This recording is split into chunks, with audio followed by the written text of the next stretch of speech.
So before we get started, actually, we'll just kind of pass it around. Alexa, did you read this first one?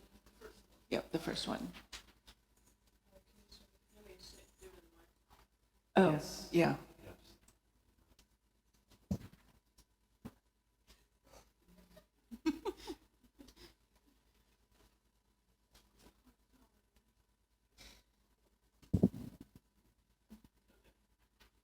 Good thinking. Sunday celebration, January 15th, 2023. Swami Rama writes that when he used to sing, compose a poem, or paint, his master objected. He advised him to avoid such diversions and to practice silence.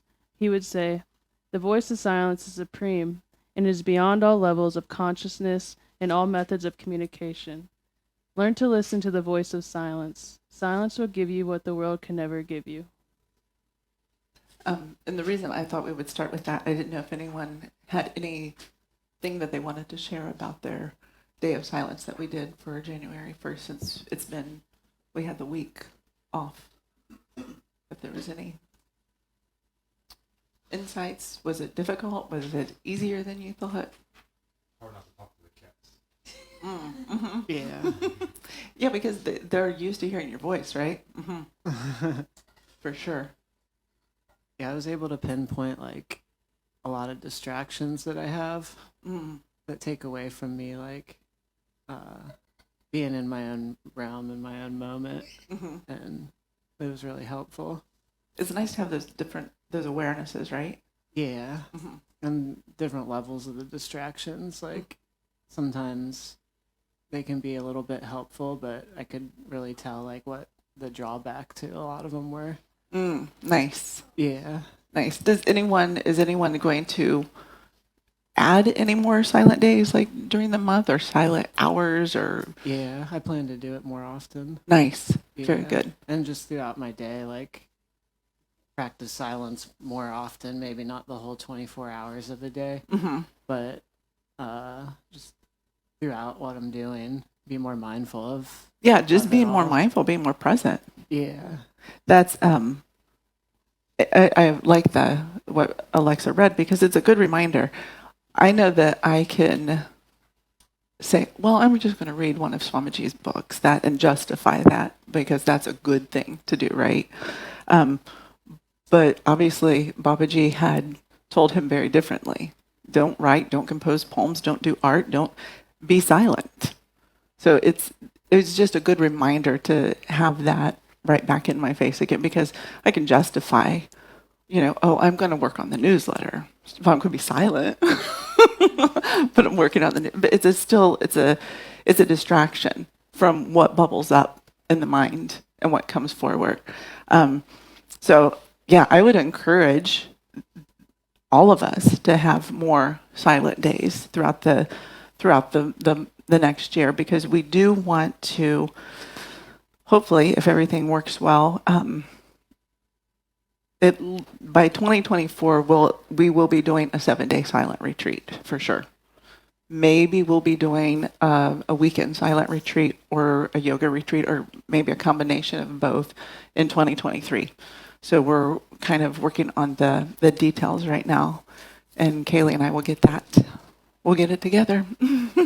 So at very minimum, by 2024, we will be doing a 7-day silent retreat. So it's better to practice now. I know I've shared this before. When I was living at one of the ashrams, you would have these groups of people come in, and they would stay for 30 days. And there was one group in particular, everyone left within the first 2 weeks. And it was a big group, because they couldn't handle the quiet. They couldn't handle and it wasn't even like they were practicing silence. They still had asana classes, they had lectures, they had, meals and stuff, but it was because it's more austere. In ashrams, you'll find that nothing is, you'll see pictures of God, around different, the aspects of God, or you'll see pictures of the guru, but you won't see all the busyness that we have when you go into homes, homes that decorate for every holiday, and homes that decorate for every season. So those are all distractions. and they divert us from what we need to do. They keep the mind busy so the mind can't go inside. And one of the things that we're going to do with the study of the Ramayana is each week we're going to spend a few minutes journaling. And I want to get this so we don't have to go when we start the journal today, but I want you to not take your hand off the paper. So, and it'll just be for 3 minutes. So for the however long we're studying the Ramayana, and I think that this is a good practice that we should start doing, on your own too. But your hand, once the pen or pencil comes to the paper, it doesn't leave. So even if you don't have anything to say about whatever the question may be, if you write down green, knee, tree, whatever is coming to your mind, but you can't, it's just free flow. We're not worrying about grammar. We're not worried about sharing it with anyone, but it will give you some insight into the mind that you travel with. Where does the mind go? And thoughts are so fast, we're not even aware of what thoughts we're thinking most of the time. So if we do something like this, it just gives us a little bit more. And when you start looking at it, you will start to see some patterns developing. So when we do the journal, just know that's what we're working on. Just once that pen starts there, we don't stop until the time is up. Okay. And I was going to share, because I think that it was just a very powerful, and I think it was just a confirmation that we're doing the right thing with the study of the Ramayana. So we all know the picture of Swamiji where his heart chakra is, and he says to Mom, I was just showing you my love. Well, I had this dream, and Swamiji was in the dream, and the picture was there, but it was on the ground, and he told me, he said, pick it up and look at it. And I looked at it, and in the picture, I could see everything. Like I could see his face and everything, but it was still that picture. And it was just this confirmation that, yeah, this is exactly what we're supposed to be doing right now. This is 100% what things can get weird and life can get crazy, but we know that we're on the right track here. And which is why we started with the Guru Sartam, because we want Swamiji to be here with us on this journey. And that's his promise. Okay, so we're going to now go. Kaylee, would you read Thank you.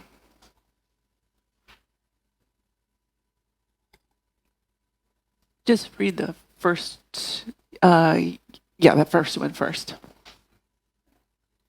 One day, Swamiji's master said, "The Ramayana is the greatest and most practical among all scriptures. Those who study and practice the spiritual principles outlined there become free from grief and fear. Hanuman, the wisest among the wise, guides such aspirants to Rama. Upon seeing Rama, such aspirants become Rama." Looking directly at Swamiji, Babaji said, "Remember, Rama is one who remains equal in all situations and circumstances. His countenance did not change either at the announcement of his coronation or at the decree of his exile. Wake up, my Rama, and begin your journey to Ayodhya now. May you search and find Rama." Isn't that beautiful? Oh, it's when I read that just recently, another confirmation that it's just beautiful. And I love when Babaji says, my Rama, because he's talking to Rama, or to Swamiji, saying, my Rama, like my son.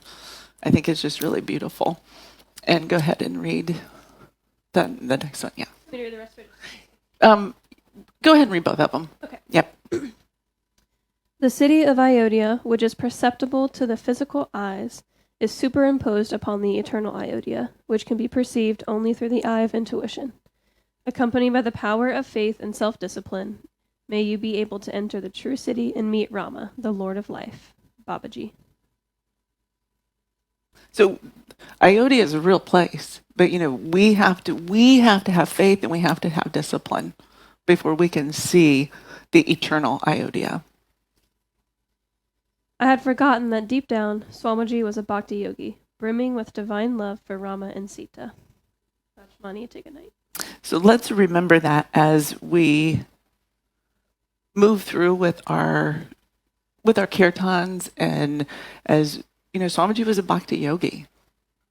We're striving to be that, and it reminds me of a story that I'm just going to tell a story about Narada before we go into. So Yogically speaking, and the Bible also says it too. In the beginning, there was the Word was with God, and the Word was God. So everything is vibrating at a frequency. So the vibration is what creates the form. So we have a certain vibration within us. The prana creates this vibration, right? And it creates the form that we're traveling with. We were feeling, and Kaylee and I were talking on Friday, God's not complicated. God is vibrating, but our vibration is at a place where we can't understand others' vibrations. So we make it complicated, but God's not complicated. And when we get to that place of pure devotion, like Swamiji, then nothing's complicated anymore. It just becomes this beautiful journey. So Narada, who is a musician. He's also the son of Brahma, a saint, a sage, and he travels the universe. And he is a devotee of Vishnu. So wherever Narada is out going through the universe and walking around, you always hear him going, Narayan, Narayan, Narayan, Narayan, which is another name for Vishnu. So that's always on his mind. And it's always in his heart, and it's always coming out. So he wanted to show that the sound, that Rama's sound was more powerful than the form. So how is he going to do that? So, and he's also somewhat mischievous. He likes to get little things shaking up to get, whatever needs to be done so that the good stuff's going to come out at the end. So they're having this big celebration, and all the Vishwamitra's there, Vashista's there, Rama's there. They're all there, right? And they're having this big celebration. And he goes to Hanuman and he says, because you have to pay respects to the sages. And we all remember Vishwamitra. He's a little bit hot-headed. He has a bit of a temper. He was a warrior. He was a warrior who became a rishi, but he has a bit of a temper. So he tells Hanuman, he says, remember, you don't have to prostrate to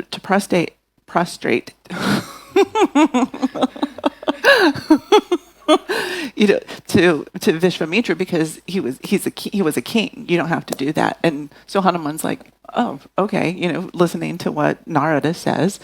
And so everybody's leaving, and Hanuman pays his most humble respects to everybody, but Vishwamitra comes through, and he basically just ignores him. And Vishwamitra's like, what? So then Narada goes to Vishwamitra, and he says, wow, what's up with Hanumanji? What's going on there? And so that really gets him really going. So then Vishwamitra goes to Rama, who is his student. He's his disciple, and he says, you're my disciple. You have to do anything I ask you to do. And Rama says, yes, of course. And he explains what Hanumanji had done. Can I help do something with that?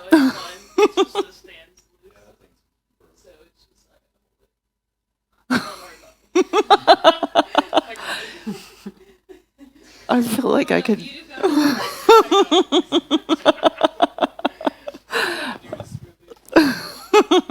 So he goes to him and he says, you have to kill him.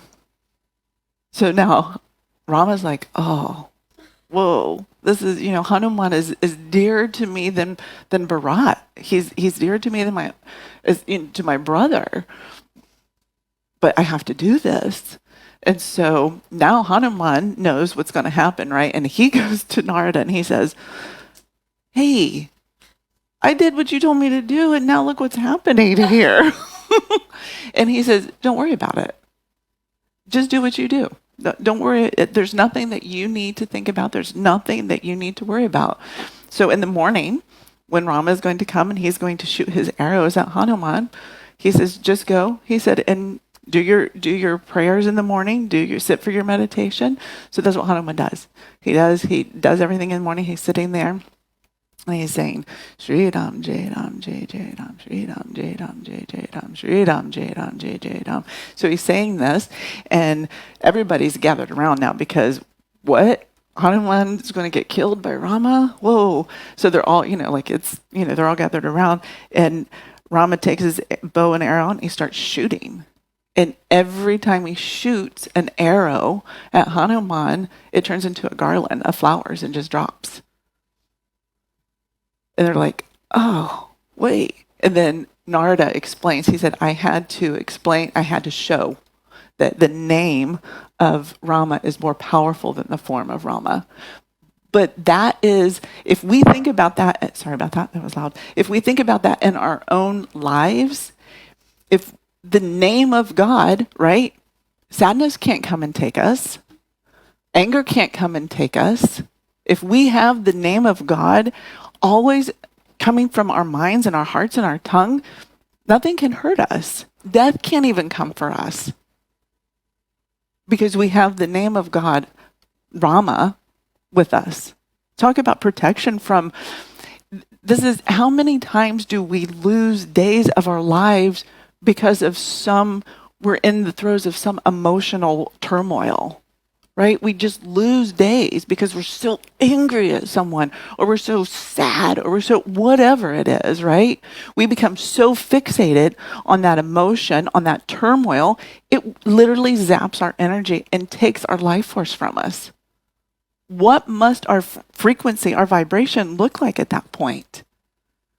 When I think of Swamiji and I think about we go through these emotional turmoils, right? And it zaps us because we're not remembering God. Swamiji says that the more pure the mind is, the less bothered you will be by the world. How do we purify our mind? By doing our practice. What we are all craving is love, real love. I'm not talking about attachment. I'm talking about lust-filled love. I'm talking about love. Most of you have heard this dream. I was with Swamiji and I was right next to him. I was holding his hand and he was standing right to my right and I was just as tight as I could be to him, right? And he was showing me some things and pointing out some things and then he embraced me and he said, "You like that, right?" And it was this, I felt so much love and I'm like, oh yeah, I do. Because it was just this love that was so accepting and so fulfilling. So no wonder everyone thought that Swamiji was, everyone thought that, they were Swamiji's favorite because he loved every one of us. Every single one of us. That's where we want to get. What our vibration, our frequency will be when we are like that. So the name of God, let that be what takes away your sadness, your anger, your jealousy, your rage, your whatever emotions that we tended to deal with, whatever surfaces for us can be removed. And we have the power to do it. Oh, I'm just excited about the Ramayana. So anyway, so that kind of, I just want to, because it's very powerful. So let's think about that as we move through the Ramayana. Let's think about that as we begin our study, because we're going to study the symbology of it, the things that happen, right? But we're also going to study, because Rama's trail is real. Swamiji followed Rama's trail. Riley and I have talked about doing Swamiji's trail in the U.S. and hitting all the places that we know that he stayed and going through it. There's a story of one of his guru bhais came over to the U.S. and this was at the Glenview Center, and he I can't remember the Swami's name, but they were taking him around and showing him different places, and they had the closet where Swamiji used to do all of his practice, and they had made that basically like the janitorial closet. And he was like, oh no. And he had to move everything out of there. And that's where he stayed pretty much the entire visit. He's like, basically, what? You guys aren't tapping into this? How crazy that you guys, this is where Swamiji sat. Why wouldn't you want to be in that space? And now it's a janitorial closet? Oh, shame on you. Okay, so now as we go through there are actually several different Ramayanas. Sage Vyasa has one. I mean, there's a few. Probably the two most famous are the one Valmiki and Tulasidasa. Ramayana means Rama's journey. Ramacharita Manas is Tulasidasa's, and it's the lake of Lord Rama's exploits. I'm going to tell you just a little bit about, Valmiki first. So Valmiki was actually he was the son of a sage, and he was lost in the jungle, and some hunters found him. And also when you think about the Ramayana, you think about in the sense that, for me, one of the things, everything in the universe is timed perfectly. Everything in the universe happens the way it should happen, how it should happen. We question it because our minds are clouded and we can't see properly. But this, you think, oh, he was born to a sage and then he got lost in the jungle and then he was found by some hunters and raised by some hunters. At first you think, oh, how horrible, right? But it actually, as we unfold the story, it's pretty amazing. So anyway, Valmiki was raised by some hunters. He gets to the age to marry, and they arrange a marriage for him. He gets married. They begin to have children, and suddenly hunting is not as profitable. He's not making enough money to make ends meet. So he's like, what am I going to do here? So he then begins to rob people. So at this point, he becomes known in the jungle as Ratnakara, which means one who hoards gems, who hoards the jewels that he steals. He gives them to the family, so the family's, doing pretty well with all of the stuff that he's stolen. And he comes upon Narada one day, and we already know about Narada. So he comes upon Narada one day, and Narada says, I'm a wandering sadhu, but whatever I have, you can have. But first, I have a question for you. So you're doing this for whom are you stealing? Why, who are you stealing all these things for? And he said, well, I have a wife and I have several children, so I'm stealing to support them. And he said, well, are they willing to take half of your karma for this? And he's like, yeah, I think so. I'm pretty sure they would. He said, well, why don't you go home and ask? He said, I'm going to stay here. And you go home and you ask. And if they say yes, because Narada has the ability to see past, present, and future. So he says, you go ask and come back. So Valmiki goes home and he calls a family meeting and he says, hey, I've been stealing from all these people and I was asked a question today and I want to know. So I've been stealing for you guys for, to pay for this daughter's wedding and to buy food and to do all these things. So who here is willing to take half of my karma with me? And it was crickets. Nothing. And then they start talking, no, we're not taking any of that. No, that's on you. So none of the family, even though they had been taking all of the goods coming through, they weren't willing to take any of the karma. And he thought, wow, why am I doing this? For what reason would I be doing and basically accruing all of this karma? So he went back to Narada, Sage Narada, and he said, wow, I wasn't expecting that answer, but nobody's willing to do anything with me. And he said, at that point, it was this realization like, oh, there's more. I've got to do something more. So Narada, he initiates him and he gives him Rama to say, but he can't say it because he has so much stuff in his mind and he has so much, all of these tendencies. And so it comes out Mara, which means dead. But Narada knows that the more he says it, it will shift and it will become Rama.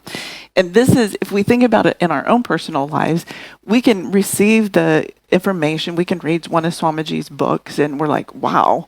But then we can go back and reread it and we're like, whoa, this is what I thought that meant? This is so much more. But that's because we're clearing out our garbage. so then we can understand it and get more from it. So Valmiki knew that, or Narada knew that Valmiki was going to be just fine. He was going to, so he left him there. And he sat down and he just started repeating Mara, Mara, Mara, Mara, Mara, and it became Rama, Rama, Rama, Rama, Rama, Rama, Rama. And at this point, he's in this deep state of samadhi. So anthills start to form around him and cover him up. And Valmiki means one who comes, like anthill. So because he comes out of this anthill. So now he's covered in anthills and Indra comes through. And Indra, we know, is the elements, the rain, the snow, and he comes through and the torrential rains and the winds come and they blow all of the anthills off of not our Valmiki. And then he comes out of his deep state of samadhi. You can look this up online. I saw this years ago. Somebody sent me when I was living in Iowa, someone sent me the link to it. I thought this was very fascinating and funny. There was in India, magical things just happen. And there were some yogis that they were basically digging up some ground and they were going to build something there. And they discovered some yogis in the ground that went into samadhi and they were buried in the ground. And when they came out of samadhi and they asked what yuga are we in? And they were like, the Kali Yuga. And they're like, oh no, we don't want to be here. So they cast off their bodies. They're like, mm-mm. But it's like in India, things like that happen and it's not odd and weird. And we in the West were like, no, that didn't happen. But they have records of things like that happening. Reading Swamiji's books, there are tons of things that can puzzle us, but the more we open, the more we can see and accept that there's more out there than what we just see here. So Valmiki comes out of his samadhi and he's like, oh, so he has this, and now he has an ashram, but he's just like, what am I supposed to do? How am I supposed to serve? Where is this going? And the only thing he really knows is Rama, Rama, Rama, Rama, Rama. So he's walking in and he stops and he's by a lake and he sees some croucher birds and they're in the throes of lovemaking. And they're just in this state of just ecstasy. And right at that time, a hunter shoots the husband, the male. And then the wife just has this pitiful, just horrible cry. And at that point, he is overcome with this true empathy, not what everybody thinks that they have empathy in this day and age, but this true empathy for the misery of all of us because of death. We're in this moment where we think everything is great and we're so excited and everything is wonderful, and then death happens or disaster happens. And then we're stuck in this because, remember, we all have suffering, or we all have pain, but the suffering is optional. And that comes from the mind, the way we perceive it. Because we're not used to calling on God when when things are great, we don't remember God. And then when things are bad, we tend to blame God for what has happened. So once this happens and he has this feeling, he releases a curse to the hunter, and it's in perfect poetic. It's in the perfect poetic meter. And Brahma sees this, and he is so taken by it, and he comes down and he says to Valmiki, you can see past, present, and future. You're going to write the Ramayana. So at that point, he begins to write the Ramayana in Sanskrit. And let me look at if I'm missing anything up there. Yeah, so I'm sorry, were you going to? That story, the Ramayana already happened at that point. So Valmiki, that was Brahma had given him the gift that he could see past, present, and future. So it was just one continuum for him. But as we get later into the story, Lava and Kush, Rama's sons, actually go to Valmiki's ashram, and he teaches them the Ramayana, which is interesting because the Ramayana is, well, okay, so so two main differences between the Valmiki Ramayana and the Tulasidasa Ramacharita Manas is in the Ramayana, Rama is just the perfect man. He's human.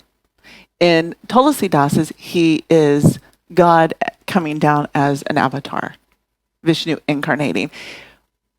My personal take, I never read this one way or the other, but my personal feel is that because during the Valmiki time, it was the Treta Yuga. So we were more aware of who we were. We had the ability, this is what we were just talking about with Lav and Kush, they were able to go and sing all 24,000 verses to Rama without looking at anything. I mean, can you imagine being able to have all of that memorized and be able to just repeat it, stand there and repeat it and sing it to your father? We wouldn't have that ability. So my feeling is that during the Treta Yuga, it was a time when we were more closely aligned with our true nature. And as we've become farther away, as we've moved farther away from that, and we're into the Kali Yuga, I mean, we hear God is omnipresent and omniscient and all these things, but what does that really mean? Do we really have an understanding? Because if we really had an understanding, we wouldn't look at our neighbor and ridicule them. We wouldn't look at, abuse animals. We wouldn't eat animals because we've come so far away from who our true nature is. We've become more and more gross. So Valmiki actually, he was a contemporary of Rama, because he kept Rama's kids. But writing all of this, I mean, he knew, everything as he was writing it, which is really what a gift to be able to write that. And then what a gift to be able to memorize it in Sanskrit and repeat it and such. Oh, I was going to bring Swamiji's book down. Two books that I would highly suggest that you read during this is Swamiji's Valmiki Ramayana. There are 2 volumes to it. If you haven't read it, it's just beautiful. It's just so beautiful. Swamiji, when he was writing or translating it, he would always speak in rhyme to like the kids around, and the kids, when they would answer him back in a rhyme, they were just like treated like they were just the biggest hero around. So it was like this big thing. Everybody was walking around rhyming and talking when he was doing all of that. So that one is really great. And the, yes. Yes, it's Swami Rama. It's the Valmiki. I'll show you. We have it here, so I'll show you what it looks like. I think I've got it in the bookshelf because I had the picture book out earlier. Yeah. What? Yeah. Anyway, so that was just. I think that's my understanding at this point, and hopefully, as we move through the Ramayana, we'll all have a more clear understanding of what everything is. Okay, so now we'll move on to Tulasidasa. So what has happened now as we've moved away from this, we've moved more into the other yugas, the Ramayana, because it was written in this ancient Vedic Sanskrit, what has happened is the regular people really don't have access to it. Kind of what happens in all religions, that suddenly it's the priests that have the powers of it. So it is said that Valmiki sees this and he's disheartened by it. So he decides to incarnate as Tulasidasa to write this version for all. So it's accessible to everyone. So he comes down to earth, and interestingly enough, some similar karmas. He is also orphaned at a very young age, and he finds, a sage finds him, but he's only just saying, Rama, Rama, Rama, Rama, Rama, Rama. He's like 5 years old. And he's just saying just repeating Rama's name. And he's named him, do I have the name up there?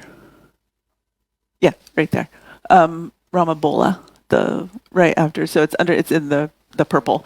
So his name, he named him Ramabola, which just means the one who just says Rama, who just knows Rama. So he's constantly repeating that. And then same thing, he gets older and he suddenly decides that he likes girls, and they get married, and now he's married with his wife, and it's the monsoon season, and she's going to spend time with her parents. But he becomes so driven with desire to have her. He needs to be with his wife, and he needs to be with her intimately that night. So he decides, okay, I've got to go. I have to be with her. And he leaves his house, and he goes down, and he's so driven and so focused on being with his wife.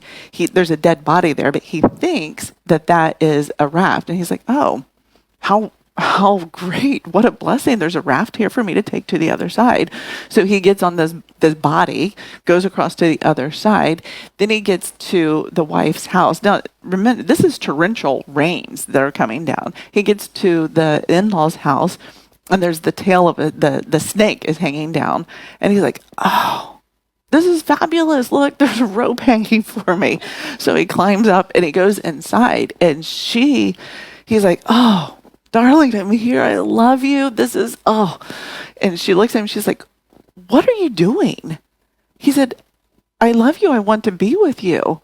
And she immediately rebukes him and says, if you had that kind of one-pointedness, that kind of drive, that kind of determination for God, you would be enlightened right now. What is wrong with you? And at that moment, all of his spiritual samskaras come to the forefront. Because no matter what we do, we never lose what we have in our peace pension plan. It's never lost. We may stray away from the path, and we may stray away from the path hundreds of lifetimes, but when we come back, we still have that. So he immediately is like, oh, whoa. That was the come to Jesus moment. That was that wake up call. And so he leaves. And he's like, yeah, you're right. You're right. And he leaves, and he goes out, and he decides, okay, I have to serve. So he starts serving these saints and sages. And then in the morning, he does his ablutions and does his mantra, Rama, Rama. And then he takes this water and he throws it on this tree. And he keeps doing that for several days. And then the spirit comes out of the tree. Now, Tulsi Dasa, this is, so this was like 1400 or something, like BC. So, I mean, it's, they have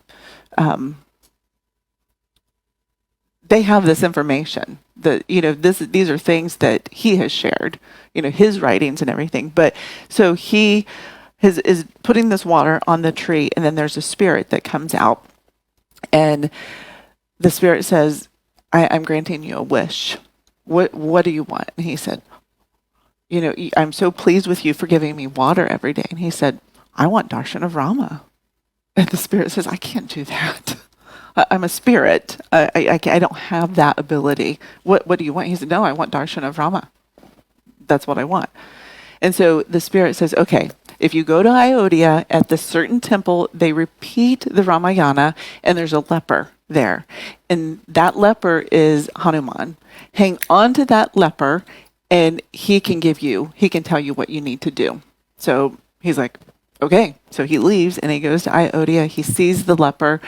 He grabs hold of the leper, and the leper's saying, let go of me, I'm an untouchable. And he said, I want darshan of Rama. Nope, not letting go of you. So then Hanuman says, he can see that he is sincere. So Hanuman says, okay, if you go sit over here, you will see Rama and Lakshman ride by. And so he goes, and he's sitting there, but he becomes so distracted by the beauty around him and nature. And then what he realizes that he sees these two princes ride by on their horses, but he just sees the back of them. And he's like, oh, man, So he's really upset. So then he goes back because he knows the leper's Hanuman, right? And he grabs a hold of him again, and he's like, and Hanuman's like, I told you. I already told you. Sorry. And he's like, no. And Hanuman's testing his sincerity.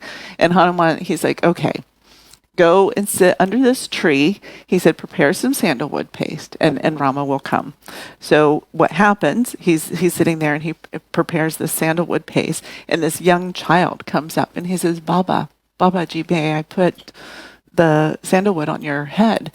And Tulisidasa says yes. And then he hears this parrot saying, that's Rama, that's Rama. So he realizes at that moment that it's Rama that is putting the sandalwood on his head. And so he has this darshan of Rama, but Rama is also the touch of Rama. So at that point, he slips into this ecstasy of samadhi because of his devotion, and because when you see Rama, you become Rama, right? So at that point, he is in just ecstasy. And so he says, okay, now he knows that he has to write the Ramayana again, because all of these things have started to open up again in him, why he's here, how everything evolved, and how everything came to play. So he is writing the Ramayana, and he's writing it in Sanskrit. And every night that he puts the pieces that he's written away, rats come and eat it. And he's like, what is happening? This is just horrible. So he keeps writing it, but then he has this vision of Hanuman, and Hanuman says, you're not to write it in Sanskrit. You are to make this accessible to all. And as long as you keep writing this in Sanskrit, Ganesh is going to send the rats to come and eat it. So then he begins to write it in, some people say Awadhi and some people say Hindi. Swamiji said Hindi, so that's good enough for me. Exactly. So he begins to write it in Hindi, and he gets it's written, and now the pundits in town, the learned scholars, they're agitated about this, because now their power is being taken from them, because suddenly this is available to the masses. That's not acceptable. So they start criticizing him, but there's one pundit, there's one Swami who praises it. And so they say, okay, well, let's do a test then to see if it's worthy. So they take it to a Shiva temple and they put it in there, but they put all these versions of the Ramayana there, the Valmiki Ramayana, they put them all there, and they put his on bottom. And they say whichever one is on top it's fine. That means it's okay. So they come in the next morning and his is on top. And they're like, no. Somehow you got in here and did this. This isn't going to work. So they end up doing it for 3 days. On the third day, they come in there. Not only is his on top, but it says Satyam Shivam Sudaram, which means truth is beautiful and auspicious. So at that point, what can you do? You have to just call it a day. So he at that, but he also, when everything came through, he promises that when he writes the Ramayana, it's going to have the essence of the Upanishads, the Puranas, and the Vedas. Swamiji describes the Upanishads as preparing, inspiring, and leading aspirants to truth. So studying the Ramayana is preparing, right? Inspiring and leading us to truth, because it's all here. It's right here. The Puranas generate devotion with concrete examples, myths, stories, chronicles of events. Once again, it's all there. And the Vedas give us the eternal laws of life and universe. They're expressed in the Ramayana. So we're getting everything with the study of the Ramayana. How could you get anything more beautiful than that? It's just amazing.